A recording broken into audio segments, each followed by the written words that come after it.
क्यों नहीं हो रहे अब झगड़े? पूर्वालियान में आते हुए एकदम गोली का प्रहार हो गया था, बलात्कार जैसे मुकदमे लगा दिए। जिले में चुनाव कैसे होंगे वो सोच भी खत्म हो गई थी। 2013 के कांड के बाद जब मैं और संजीव बालियान दोनों जेल में थे, नौजवान लड़कों पे फर्जी मुकदमे लगा दिए। मतलब RLDI पे तो नचो, मतलब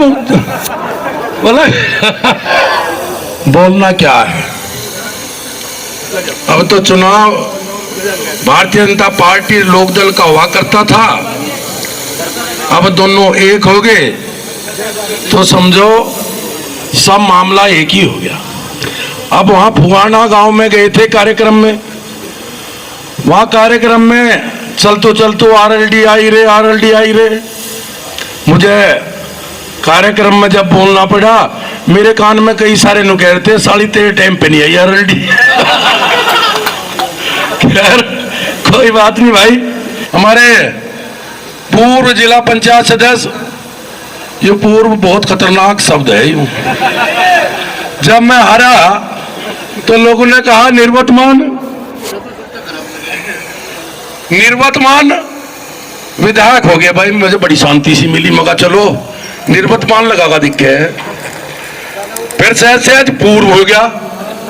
अरे RLD के साथ गठबंधन होती, आज तो ना भाई ना भूतपूर्व कह दिया। पता नहीं गठबंधन होते ही आगे काम। वहां पे बागपत में बड़ौत में भाई बैठे थे, हमारी पार्टी के नेता चले गए तो एक चौधरी साहब बोले, भाई बात सुन ले नेताजी, ये आवारा पशु का राह बांध दो, नहीं तो बात ठीक नहीं रहने की। तो वहां दूसरा भी लोकदल का एक चौधरी साहब बैठा था, कहला नहीं ना चुप रहे, अब जब तक गठबंधन आया बेचारे पशु भी समझदार हो गए, सड़कों पे घूम रहे, खेत तुम नहीं बढ़ रहा कोई भी। तो मेरे कहने का मतलब ये है कि अब तो जो कुछ हो रहा ठीक हो रहा। हमारे परिवार इकट्ठा हो गया और इकट्ठा होके इस बार मुजफ्फरनगर से बड़ा संदेश जाने वाला है। आप मुजफ्फरनगर को वैसे लो मानियो जी, मुजफ्फरनगर से उठी तरंग ने ही पूरे देश की सरकार को प्रभावित किया था। 2013 के कांड के बाद जब मैं और संजीव बालियान दोनों जेल में थे, सैकड़ों हजारों नौजवान लड़कों को उस समय की सपा की सरकार ने गिरफ्तार करके फर्जी मुकदमे लगा के जेल में ठूसने का काम किया था। जब संजीव बालियान 5 तारीख को 4 तारीख को हम भी गिरफ्तार हो गए, हम दोनों जेल में थे, कोई विचार भी नहीं कर सकता था।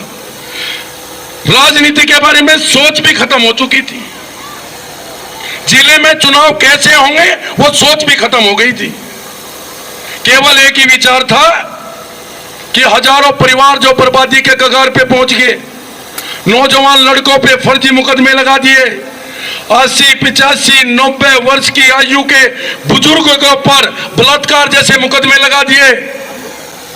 कैसा वातावरण था, कैसा वातावरण था, मुझे बताने की जरूरत नहीं है, सब ये उस समय की सरकार के द्वारा किया गया था।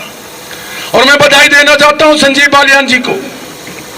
संजीव बालियान जी जैसे ही सांसद बने और 2017 में भारतीय जनता पार्टी की सरकार बनी, खापों के चौधरियों को साथ लेके, जिले के जिम्मेदार सारे विधायकों को साथ लेकर, जिम्मेदार लोगों को साथ लेकर महाराज के पास गए। महाराज को सारा वर्णन बताया पूरे मुजफ्फरनगर का कि हमने कैसी स्थिति काटी है, कैसे पूर्वालियान में आते हुए एकदम गोली का प्रहार हो गया था, हमारे इतने भाई मर गए, इतनी माताओं बहनों पे मुकदमे हैं, इतने बुजुर्ग हमारे जेल में हैं, इतने नौजवान साथी जेल में हैं, सारा बताया। और जब बधाई देता हूं मैं योगी आदित्यनाथ जी को, उन्होंने आश्वस्त किया कि एक एक मुकदमा हम वापस लेने का काम करेंगे, और योगी जी ने एक एक मुकदमा वापस लेने का काम किया। सारे लोग अपने घरों में, क्यों नहीं हो रहे अब झगड़े? आज हमारे चेयरमैन साहब और बहुत मुस्लिम समाज के प्रधान भी यहां उपस्थित हैं। हर व्यक्ति अपने आप को शांति से रहना सबके मन में है। बहुत सारे राजनीतिक लंबरदारों ने इस जिले का माहौल खराब कर रखा था। बहुत सारे राजनीतिक लंबरदारों ने। ये जिला पंचायत सदस्य बैठे हैं 2 मंच पे, और पहले वाले भी बैठे हैं 3। आप पुष्पेंद्र जी, आपके अजय घंटा और अवनीश जी, पूछ के देखो इनसे। विकास से कोई मतलब नहीं हुआ करता था।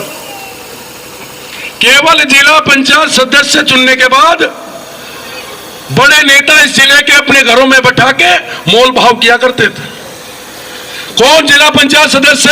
ये राजनीतिक लंबरदार जो जिले में राजनीति किया करते थे, कितने पैसे में अपने जिला पंचायत सदस्य को बेचेगा। वही कारण था, उसका परिणाम यह था कि जिस कुर्सी पे हमेशा एक किसान का बेटा जिला पंचायत अध्यक्ष बनता आया, उस कुर्सी के ऊपर भी कौन बैठा था मुझे नाम लेने की जरूरत नहीं है। खरीदारी हुआ करती थी, दाम लगा करते थे। बैठे आपके सामने जिला पंचायत सदस्य, पूछ सकते हो, बता सकते हो, इनका मान सम्मान समाज के अंदर बढ़ा है।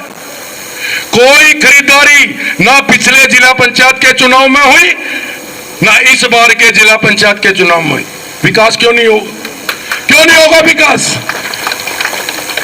एक सांसद के पास 5 करोड़ की निधि, मेरे कार्यकाल में तो 1.5 करोड़ की, 2 करोड़ की निधि थी। अब जैसे ही मैं हटा 5 करोड़ की होगी भाई। अब राजपाल सिंह को तो 5 करोड़। एक दिन एक बार शादी में मिल गए मुझे, चुनाव चल रहा था, बात गोयले की आ गई। मैं कह लिया विधायक जी, गोयला से मुझे बहुत लगाव है, गोयले वाले को मुझे एक आध नाराज हो रहा, कहा गया सुखरमपाल पहलवान, उसे भी मैं मना सकूं भाई, कुछ नाराज भी है, मना लूंगा। एक सुधीर प्रधान जी कहाँ गए? ये सुधीर प्रधान जी जाके पता नहीं मेरा के जंतर मंतर कर दिया, मामला ही फेंक दिया इन्हें मेरा। जो कहला विधायक जी चिंता ना करो, ऐसा तांत्रिक विद्या पढ़ दूंगा, चुनाव जीतते चले जाओगे। खैर इसके लिए भी जोरदार तालियां बजाओ भाई प्रधान जी के लिए। पर भाई साहब 2022 में वाली तो मैं आपको अब बताई नहीं सारी। पर मैंने कहा विधायक जी को, कैसा भी माहौल हो, किसान आंदोलन भी चल रहा था, सिसोली के अंदर गाड़ी पे भी तोड़फोड़ हो गई थी, कोई दिक्कत नहीं। पूरे के पूरे प्रदेश का और खास तौर से इस क्षेत्र का, इस बुढ़ाना क्षेत्र का माहौल कैसा था मुझे बताने की जरूरत नहीं। लेकिन मैंने उन्हें, बैठ जाओ 1 मिनट, मैंने कहा विधायक जी को, भाई विधायक जी मैं चाहे सारी जगह हार जाऊं, गोयला नहीं हार सकता। और मैं आप लोगों का हाथ जोड़ के आपके चरणों में प्रणाम करता हूं कि ये पिछला 2022 का चुनाव भी आपने गोयले से मुझे चुनाव जिता के भेजा। अपने जीवन में कभी नहीं भूल सकता, मैं कभी अपने जीवन में नहीं भूल सकता। मैं डॉक्टर साहब को भी बताया।